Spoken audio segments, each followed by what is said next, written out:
because the finding and the gathering of leaders is not easy.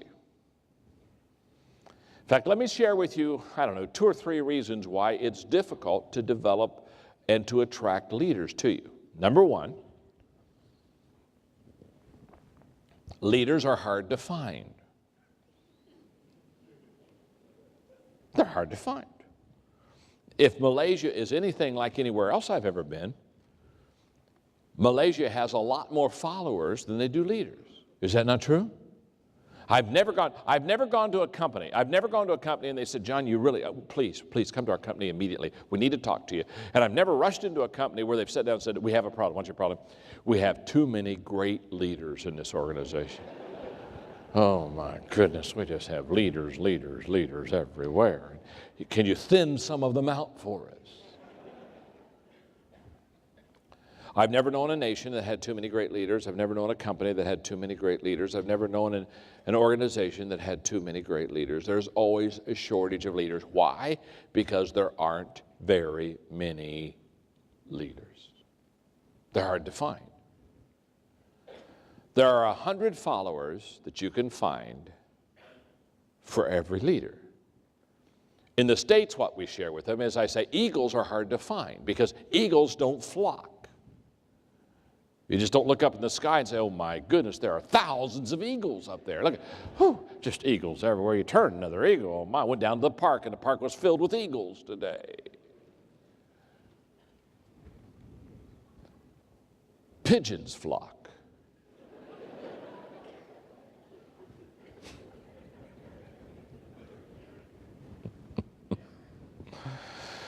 Somebody told me one time, they said, John, I can't believe what you say. I say, you'd be more impressed if you knew what I didn't say. Eagles don't flock. They're hard to find. You have to find a leader one at a time. When I fly into do conferences, a lot of times the people who are picking me up at the airport, they don't know me. They've maybe never heard me or never seen me, maybe never heard of me. But they have the assignment of picking me up at the airport. And what I've noticed is there's 2 kinds of people that pick me up at the airport. One kind of person picks me up at the airport, what they do is they stand outside of the security area, wherever it is, and they've got a big card, and on it they put my name, like John Maxwell. And so maybe they're talking to a friend, but they're standing out somewhere, and they've got they got this card in the area, and they're basically saying, get off the plane, get through security, look at the card, read it, come over and introduce yourself, and I'll take you where you need to go. Basically, they put all the responsibility of me finding them on my shoulders. That's okay. Most of the time, I go up to them, introduce myself. Once in a while, I want to have fun. I just walk right on by. Take a taxi to my hotel and scare them.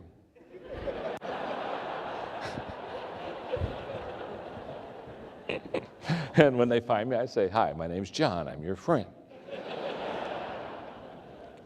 Well, one person, they put my name on it, and they basically say, find me, find me. Now, the other kind of person, what they do, they're different. What they do is when they have to pick me up at the airport, what they do is they get one of my books, and they go back to the back of the book where my picture is. Hopefully it's one of my newer books. and so what they're doing is they're standing by the security area, and they got my picture in front of them, and they're going like this.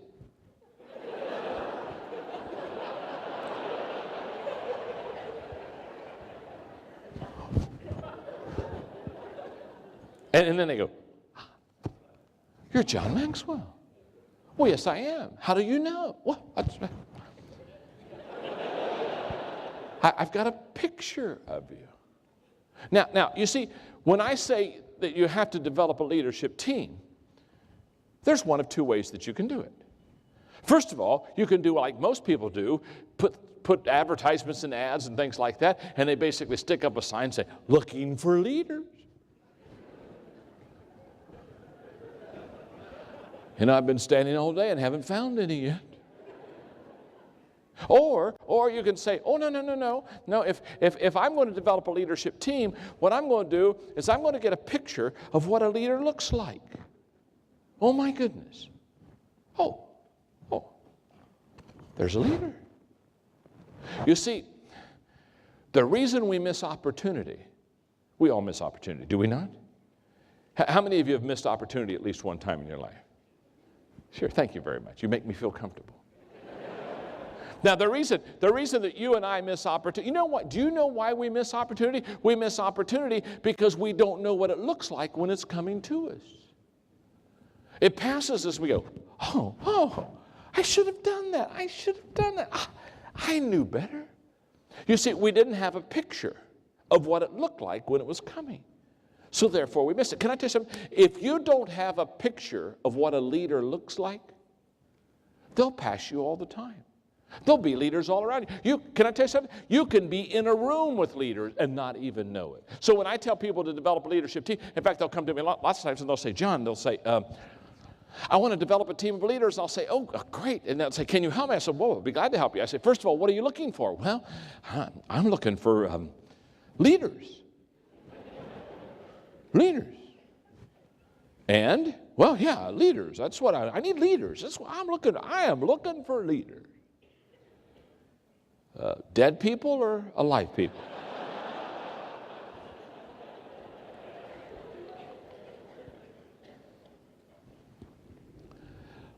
Let me do my best to draw for you maybe 4 or 5 pictures of what a leader looks like so that you know what they look like when they come. Now, obviously, I'm not going to be able to do a lot of it, but let me tell you something. If this is something, if you're trying to develop a leadership team, there's a book, the best book that you can get out of all those books is the book on the 21 qualities of a leader. The 21 qualities of a leader is 21 pictures. It's a photo album. It's 21 pictures of what a leader looks like. And you literally can go through that 21 qualities of a leader and write them on a piece of paper and study them so that when you interview people, you can check off of the 21 qualities how many they possess so you know what kind of a leader potential that you're getting. So that's the best book as far as developing a leadership team. Okay, now, so it's a photo album, it's a picture album. Now, let me give you 4 or 5 pictures of what a leader looks like. And the first one I'm going to give you is the most important. This one, I guarantee you, is found in every leader that you will ever bring on your team. Here we go. Number 1, leaders have the ability to make things happen. You say, John, what do you mean they have the ability to make things happen? Very simple. It's very simple. No matter what job you give them, no matter what task they have, they always do it and do it well, and they always bring it home. There are some people in life that they know what happened. There are some people that don't know what happened. Do you know what I'm talking about? Are there not some people you can give them a job and you don't even need to worry about it. You know they'll bring it home. They'll get it done. Isn't that true? Aren't there other people you give them a job and you have to keep watching and asking and following up and making sure it gets done and sending out emails and memos because you know they don't have the ability to bring it home. Are you with me? So when you're looking for a leader, Jack Welch calls it getting out of the pile. What he basically says is in any company, in any organization, there's a pile of people, and the people that get out of the pile and distinguish themselves are the people that have the ability to get the job done. In other words, they can bring it home. Now, here's why that's important as a leader. If you can't deliver the goods, if you can't bring it home for yourself, you'll never be able to bring it home for anyone else. In other words, you can't transfer what you don't have. So therefore, if you can bring it home yourself, then there's potential you can help others bring it home also. But if you can't deliver the goods yourself, there's no shot at you ever being able to teach and train others how to deliver the goods. And here's why. We teach what we know, but we reproduce what we are. And so therefore, I can't reproduce other leaders. I can't reproduce other producers unless I can produce myself. So when I'm looking for a leader, the first thing I'm looking for is, do I have somebody on my team that they absolutely have the ability that when you give them a job, they not only get the job done, but they do it with excellence. They not only get it done on time, but they get it done before time. They always do more than you ever expected. They always bring it home. They are totally dependable. They are totally trustworthy. And basically, whatever you give them, you can let it go mentally because you know they're going to bring it back to you. In fact, when they bring it back to you, they're going to bring it back to you better than what you gave it to them yourself. That's the first quality I look for. In 25 years, I've only had 2 assistants. When I speak of assistants now, I'm talking about people who literally run my life. My assistant, Linda, now was mentored by my first assistant, who was Barbara. And when I say they run my life, I say they run my life. You say, what do you mean they run your life? They do everything. I mean, they do my travel schedule. They do my family, my wife, Margaret, and I. They do all my travel schedule. They do all my banking. They do all my financial stuff. They do everything. You're listening today to a guy who does very little.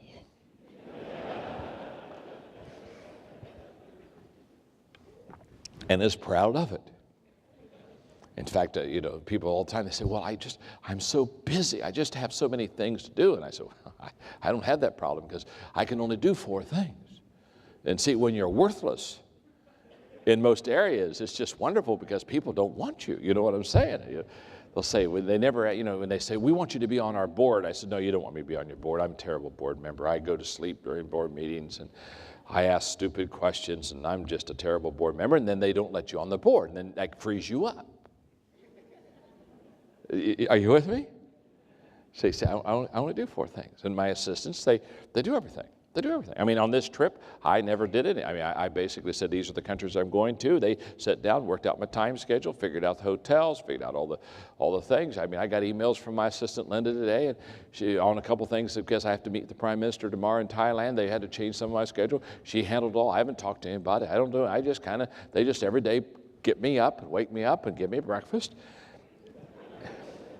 and then point me in a certain direction and say, don't come home until you've done these 4 things.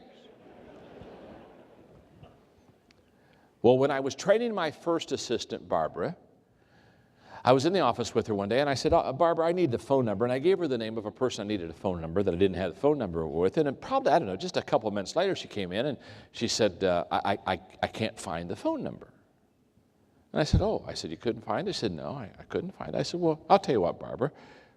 Grab a chair and pull up right beside me here at the desk and sit here with me for a moment. So she did, and she said, what are you going to do? And I said, well, I'm going to find the phone number. Obviously, you couldn't, so I will. So for the next 45 minutes, I called everybody I know, just kept working, you know how you do, keep doing it, and finally I got the number. 45 minutes later, I got the phone number, so I put the person's name down, and I wrote the phone number, and I handed it to her. I said, now, Barbara, go back in your office, then come into the office and say, John, I've got the phone number. And then I looked at her and I said, Barbara, never again, when I ask you to do something, come to me without delivering it. It's a requirement. If you're going to be in my inner circle, I don't accept excuses. I don't accept anything except bring home the goods. What Barbara would tell you is that day her life was changed. She realized that she was going to work not for somebody, because nobody works for me. They work with me. We're all partners. But she realized that that day I accept nothing but deliver every time. I deliver every time. Expect you to deliver every time. Because if you can bring it home for yourself, then you can train others to bring it home. What I have discovered is those who can't reproduce other people who can't, until you have a whole bunch of people who can't. And then you wonder why you're not succeeding in life. I love this. I'm going to agree this. This is so fun. The insurance companies compiled together a list of people's excuses when they got into automobile accidents. And I just love these. You talk about excuses. By the way, it's easier to go from failure to success than it is from excuses to success. I've never known a person who makes excuses who was ever successful. As soon as they go around if and can't and will and won't and haven't and shouldn't, as soon as they start ifing and butting, I know we're in trouble. So the insurance company, they came out, and I love this. These are explanations for automobile accidents, such as there's one. As I reached an intersection, a hedge sprang up, obscuring my view. That happens all the time, those hedges that just spring right up on you. An invisible car. An invisible car came out of nowhere, struck my car and vanished. Those invisible cars will do it to you every time. The telephone pole was approaching fast. I hate it when those telephone poles start moving around on you. The telephone pole was approaching fast, and I attempted to swerve out of its path, and it struck my front end. I love this one. I was on my way to the doctor's with rear end trouble when my universal joint gave way, causing me to have an accident. To avoid hitting the bumper of the car in front, I struck the pedestrian.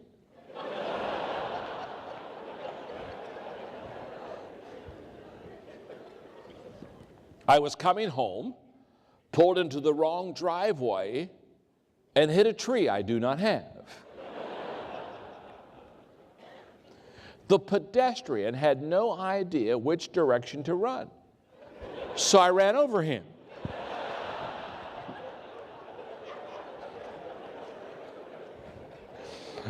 One more.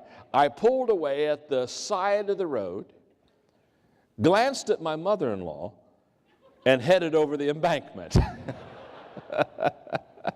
Now, if you're looking for leaders, the first thing you look for is, does this person have the ability to get the job done? That's absolutely essential to your success and my success. Number two, here's the second thing I've observed. Leaders see and seize opportunities.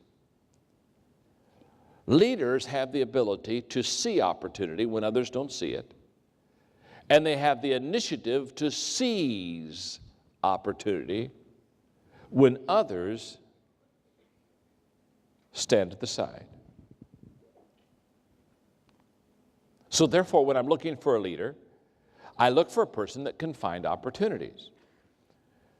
And I look for a person not only who can find those opportunities, but for a person who can go out and seize those opportunities.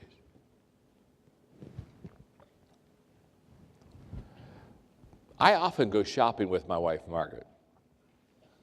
And one of the reasons I do so is because she shops very quickly. She shops more like a man.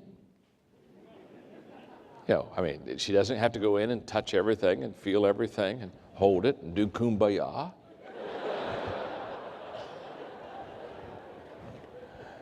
And one day I said, Margaret, I don't mind shopping with you, because she walks into a store, and in 5 minutes, she's either got it or she's out. I thought, this is good. And one day I said, Margaret, how can you do this? And she told me, she said, John, she said, you notice how some evenings at the house where I spend time looking through catalogs? I said, yeah. She said, well, what I'm doing is I'm getting a picture of what I want. And she said, when I find what I want, now she says, when I go to a store, I know what I'm looking for. I already have researched, I already checked out consumer products. And she said, when I go in, I already know she said, I don't have to go around and look at everything. She said, I'm already focused. I know what I'm going for.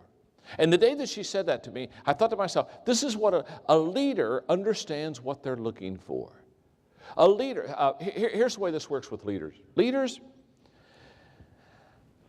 see things before others see things. This is a fact. They're very quick to see something. In fact, other people are still looking around in the room and they're saying, well, don't you see it? See,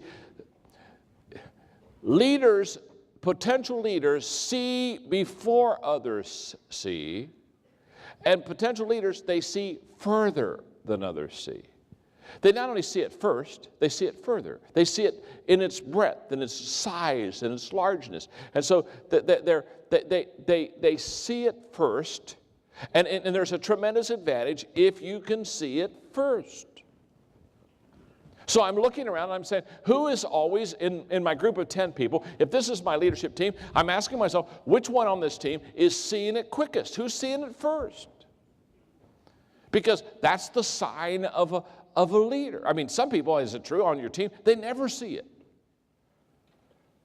But now, let me tell you the advantage of seeing things first. If you see it first, you can go after it first. Now, let me explain it this way.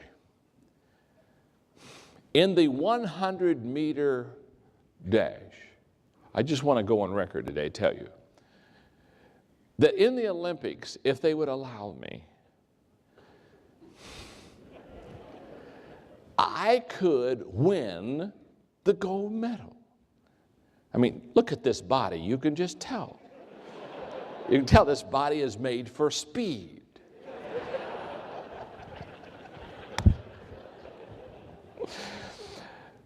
I could win a 100-meter race if they just allowed me to do one thing.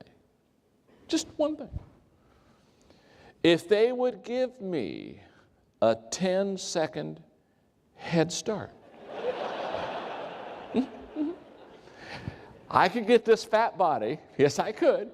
If they gave me a 10-second head start, I could win the race. Not because I'm the fastest, but because I got 10 seconds head start on the fastest person in the world. You see, I don't need to have, listen, you don't need to be the fastest person in the world, you just need to be the first.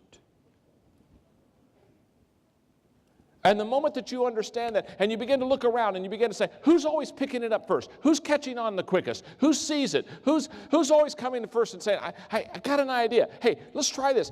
Whoever that person is, they are a potential leader. Okay, how do we find leaders? They make things happen. Secondly, they see and seize opportunities first. Number 3 is that they add value to the people around them. One of the ways that you can see a leader and pick one out is that they are making everybody around them better.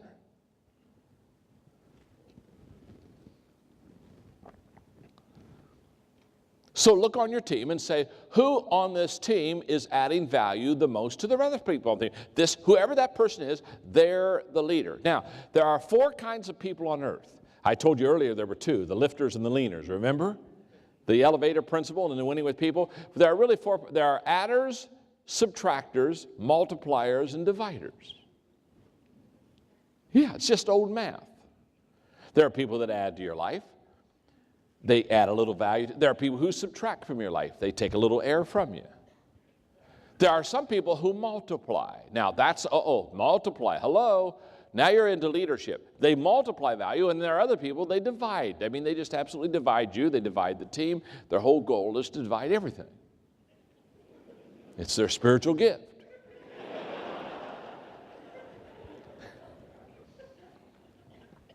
So I'm looking on my team. Again, I'm looking on my team, and I'm asking myself a very simple question. The question is, who on this team is adding value to others? I've just looked at them and said, okay, who's adding value to me? Who's adding value to others? And let me give you something. I very seldom give in conferences, but I think because you're an outstanding audience.